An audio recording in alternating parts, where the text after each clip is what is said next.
गुरुजी, मैं पानी का लोटा चढ़ाते चढ़ाते मेरा पूरा कम से कम मेरे को 8 साल हो गया और मेरी जिंदगी में सुख बिल्कुल नहीं आया।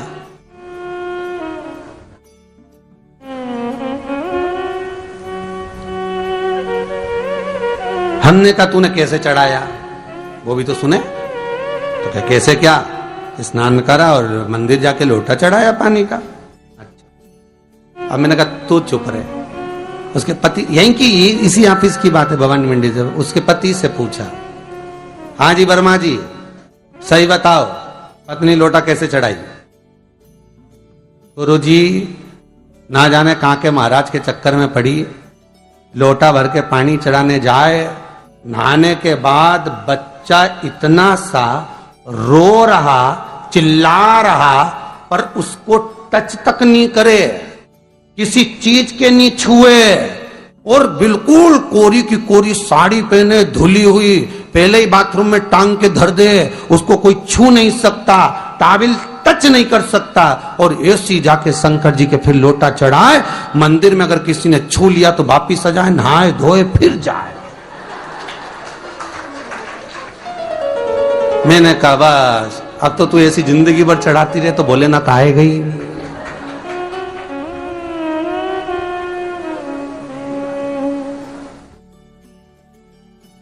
सत्य बोलो रे, मिलेगा।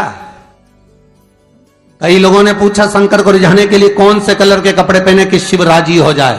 शंकर को पाने के लिए कपड़ा बदलने की जरूरत नहीं होती, शंकर को पाने के लिए कलेजा बदलने की जरूरत होती है, शंकर मिल जाता है।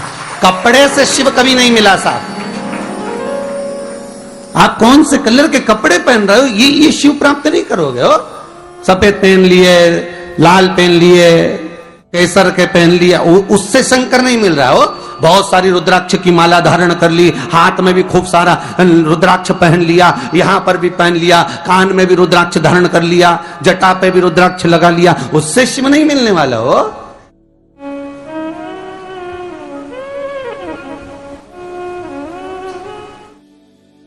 अरे भाई,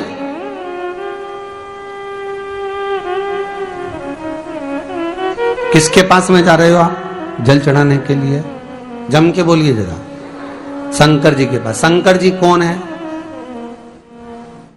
तुम्हारे कौन से मतलब नहीं है। भगवान को तो केवल इतना मतलब है कि आप मन कैसा लेकर आए हो। ये तन साफ करने से, स्नान करने से, खूब रगड़ रगड़ के नहाने से, लक्स पेयर से, खूब घिस घिस के नालों ने, क्रीम ने, पाउडर, डेंटिंग पेंटिंग करके फिर भगवान के पास जाओ और बढ़िया 2-4 घंटे तक फैशन करके भगवान को रिझाओ। भगवान रिझेगा?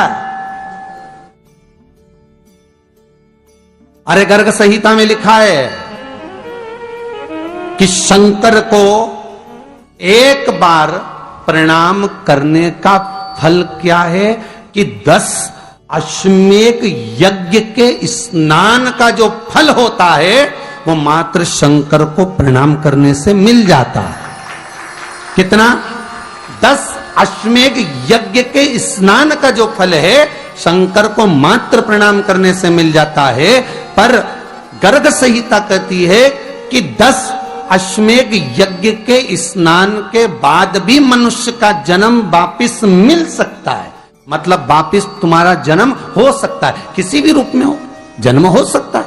पर शिव पुराण कहती है, गर्ग संहिता कहती है, स्कंद पुराण कहती है, नर्मदा पुराण कहती है कि महाराज इतना जरूर है कि शिव को प्रणाम करने का फल उतना है कि 10 अश्वमेध यज्ञ के स्नान का फल मिल जाता है।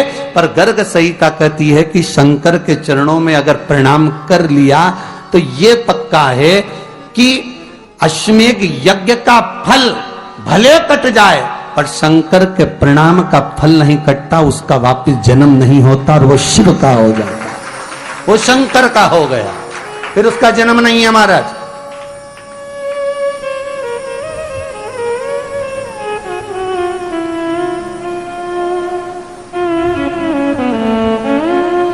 पति से कहा हाथ धो, स्नान कर लो जल्दी से, फिर अपन को चलना है मंदिर। पति बोला नहा लिया एक बार तो दूसरी बार फिर से नहा लो।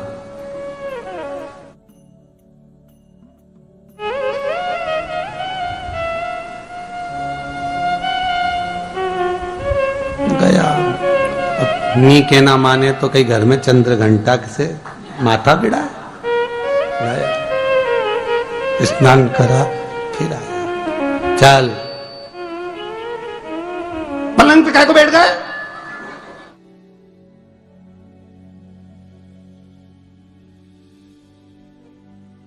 पलंगी तो है।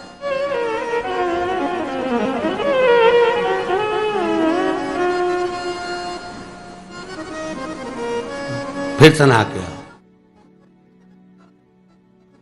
ये फिर नहवाने भेज दिया। होता एक सास बेचारी मायके जाना था, मौसी की यहाँ शादी थी। अब उसने बहू से कहा बेटा मेरे को जाना है, अपने घर में छोटे से लड्डू गोपाल उनकी सेवा है, तू एक काम कर कि तू सेवा कर लेगी क्या? हाँ मम्मी, उसमें क्या है, करना क्या तुम बताओ। बस सुबह से 3 बार ताली बजाना, भगवान को उठाना, पात्र में रख के नहलाना, उनको पोंछना, कपड़े पहना देना, इत्र लगा देना, चंदन लगा देना, मुकुट लगा देना, सुंदर अलकावली सब पहनाने के बाद में भगवान को दर्पण दिखाना। जब भगवान को कांच दिखाए, दर्पण दिखाए, भगवान मुस्कुरा दे, तब भगवान को भोग लगा देना। हाँ मम्मी इतना तो मैं करूंगी, और बाद में भगवान को वापिस सुला देना। हाँ इतना सा कर लूंगी। सास बिचारी कह के चली गई।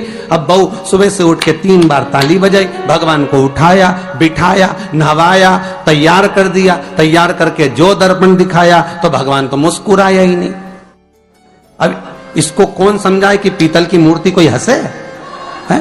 पर उसने तो विचार करा कि सास कह के गई भगवान जब मुस्कुरा दे तो उनको भोग लगा देना। अब भगवान तो कोई मुस्कुराए नहीं, ये दर्पण दिखाया। इसको लगा कि मेरी सेवा में कोई कमी रह गई। इसने भगवान का कपड़ा वपड़ा वापिस उतारा, इनको वापिस रजाई में सुला दिया।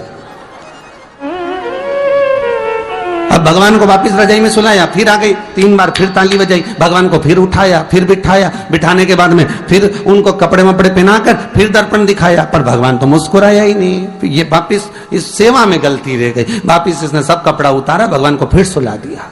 सुबह 8 बजे से नहवा रही, कपड़े पहना रही और सुला रही। 1 बज गई।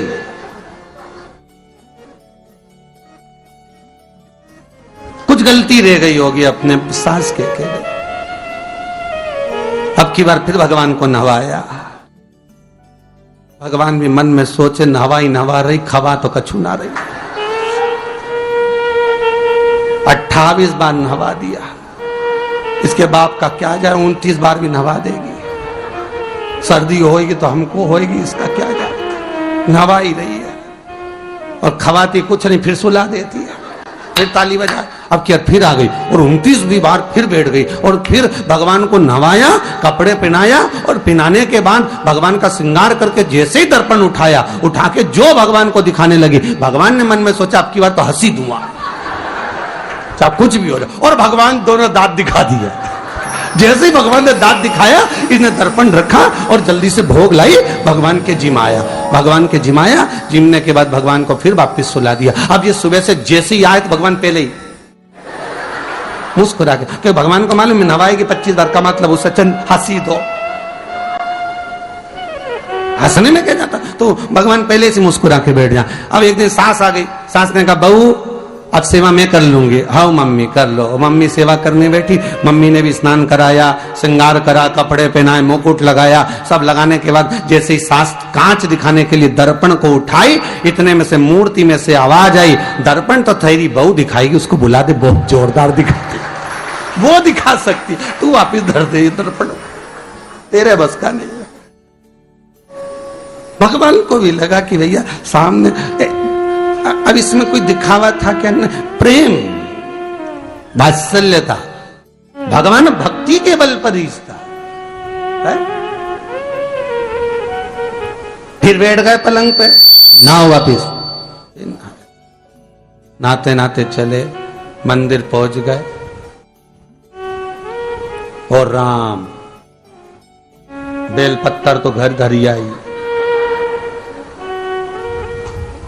जैसे ही बोली बेलपत्तर घर धरी आई, पति इसको घूर के देखा, 2 बार नवाया है और बेलपत्तर रखी आई घर। ये पति से कहती कि तुम लेने जाओ, उससे पति पहले ही बोल दिया था कि मेरा तो आज घुटना बहुत दुख रहा, बहुत घुटना दुख रहा।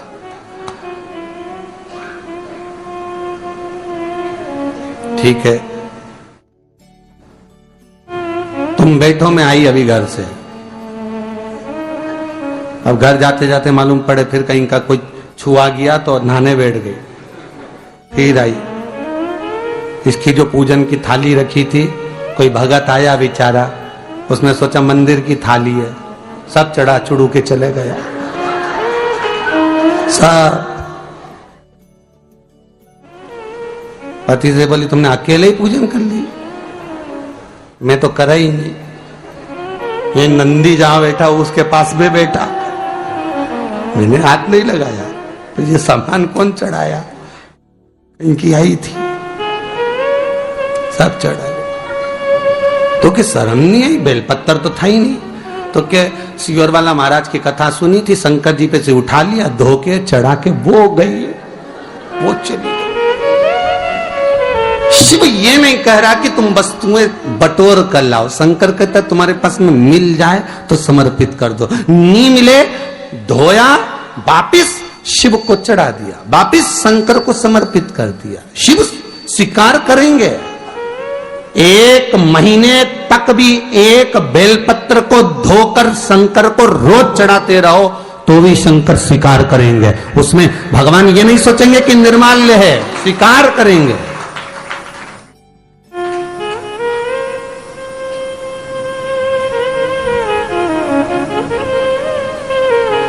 पर इसका मतलब ये नहीं है कि तुम मंदिर के घर से अगर पास में लगी हो, नजदीक में लगी हो, 8, 10, 15 घर छोड़कर कुछ थोड़ी दूरी पर भी बेलपत्र लगी हो तो लेकर जरूर जाना, नहीं तो कहीं कहीं की इतनी आलसन। उन्होंने कहा सियोर वाला महाराज बोला तुम तो उठा उठा के चढ़ा दो। तो भगवान के मंदिर में बेलपत्र नहीं जाए मालूम पड़े हो, तो ऐसा नहीं है कि नहीं जाए वाला, जाओ, पास में लगी हो तो लेकर जरूर जाओ।